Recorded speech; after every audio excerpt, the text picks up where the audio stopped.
Written by Miles Davis, he calls So What?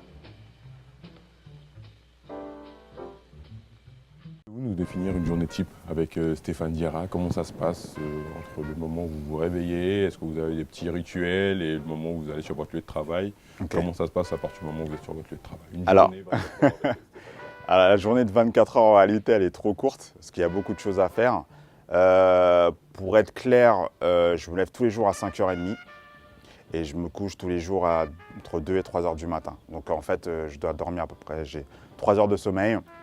Donc ma journée commence à 5h30 effectivement. Je check mes mails parce que bien évidemment il faut tenir compte des décalages horaires de chaque continent. Donc je check mes mails pour pouvoir justement dealer avec la partie, j'allais dire asiatique, donc la plupart des stores et du staff de Dolce & Gabbana en Asie. Donc je vais checker mes mails pendant une petite heure. Ensuite, je vais m'entraîner parce que je suis passionné de triathlon, donc je le pratique. Donc je vais rouler, soit je vais faire du vélo, soit je vais aller nager pendant une petite heure et demie. Je reviens, je vais directement au bureau et je recheck mes mails à nouveau. Je repasse des coups de fil. Après, je fais avec mon assistant, on voit un peu le programme de la journée. En particulier sur les prises de mesure, parce que même si, entre guillemets, il y a toute cette partie de back-office, je reste opérationnel, c'est toujours moi qui gère les prises de mesure pour nos clients VIP. Donc du coup, soit je vais passer en boutique, soit je vais devoir prendre l'avion pour me déplacer un peu partout sur la planète.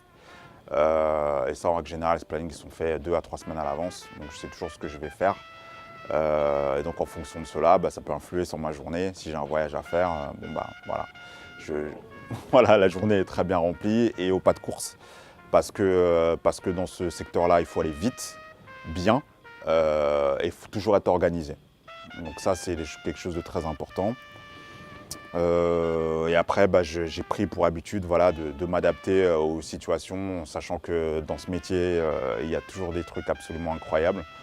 Je repense à pas très longtemps, vendredi dernier, où j'ai dû partir en Qatar en urgence parce qu'un des princes qui était présent avait besoin d'un costume assez rapidement, mais surtout il n'avait pas le temps. Donc j'ai dû prendre l'avion là au pied levé, rentrer un avion dans les 2 heures qui suivaient. Il était 8h30 le matin et ce client avait besoin de moi, donc je devais être présent à 17h. Voilà, on a loué un jet, je suis parti et j'ai pris les mesures de ce client pour lui et pour ses 5 enfants. Voilà, donc ça dans la même journée, puisqu'ensuite je suis reparti à Paris. Voilà, donc c'est le genre de choses qui peut m'arriver au quotidien.